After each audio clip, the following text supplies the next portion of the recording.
I'm Steve Kerr with NCWLIFE News. Joining me in studio right now, our 12th District State Representative Cary Condotta, who right now is at home as the legislature is in special session. The budget still has to be adopted, and Cary, basically you're left to kind of cool your heels at home while that's going on, right? Well, we've got some local meetings and things going on, but the fact is that we are on 24-hour call. We really can't go anywhere or do anything. We don't know when the House will be back in session.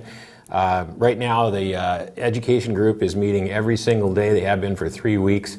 We understand there has been a little bit of progress in the last few days, but the education piece kind of has to be solved first, and then the budget piece has to be done. But you know, next Tuesday is the end of the first special session, so we're not going to get it done in the first special session. Well, it's kind of, the timing becomes kind of critical at this point because a lot of the schools right now are, you know, putting together their budgets. Well, everybody is. Everybody that operates in agencies and everything are waiting for the new budget, and there has been talk of the first ever continuing resolution. We've never done it at the state level, but there is talk of that possibility of extending the current budget for 3 months if necessary. I hope that isn't necessary. I just don't think we're that far apart. I think it's the education piece that's really created the problem. We have to solve McCleary. We cannot do it halfway. We have to do it all the way, which includes some sort of a tax swap, which is very difficult to do.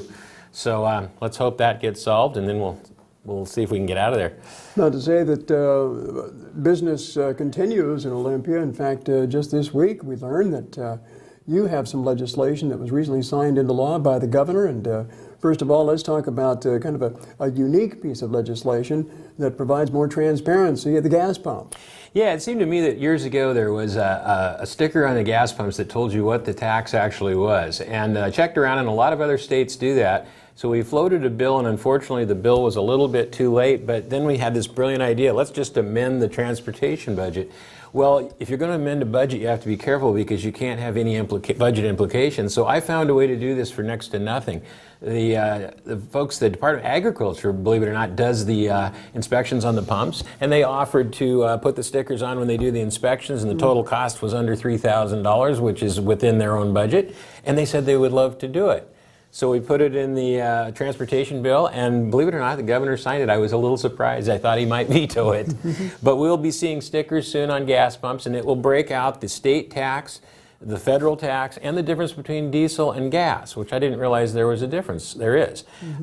If you're paying $2.71 for diesel, you're actually paying $2 a gallon. There's 71 cents a tax on diesel. So I think the folks need to know that. I think they need to know what they're really paying for tax. And it's going to happen, and we're really happy with that. Also, the governor has signed into law a bill that you had authored that will give those small wineries a better chance to market their product.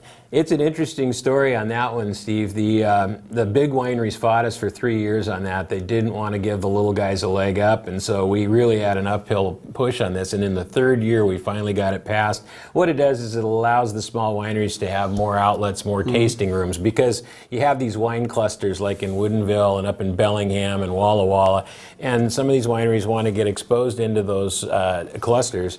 And previously you could only have 2 tasting rooms. So if you had one at your winery, you could only have 1.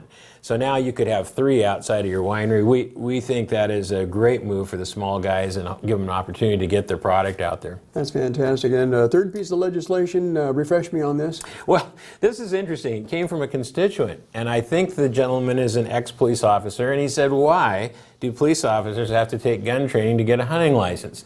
So I called staff and I said, is that true? And they said, yes, it's true. Military is exempt, but police officers have to take gun training. So we thought, well, we'll roll that up and see what happens. And we put it out there, and the agency that does the testing and that handles that said, great, we agree. We don't think they should have to do that. The police officers testified in favor, of course, and we got it done. So now our local police officers, and even retired, we added retired police officers, can now go get a hunting license without taking a redundant gun course. So it's a small piece of legislation, but that tells you what, when it comes from the constituents, it's always fun. You hear it from the front lines, sometimes things we never think of. Absolutely. That's how legislation is enacted in Washington State. Representative Condotta, I want to thank you for joining me. Anything else you'd like to add before we let you go? Well, let's hope we can wrap this thing up, Steve. It's hard to be here and just on hold. We want to get this done. We want to get the budget finished, and we want to get out of Olympia. By the way, a very good session overall. Other than this budget issue, a lot of good things happened, and we'll talk more about that later on. Good deal. Again, Cary Condotta joining us here on NCWLIFE News. I'm Steve Hare.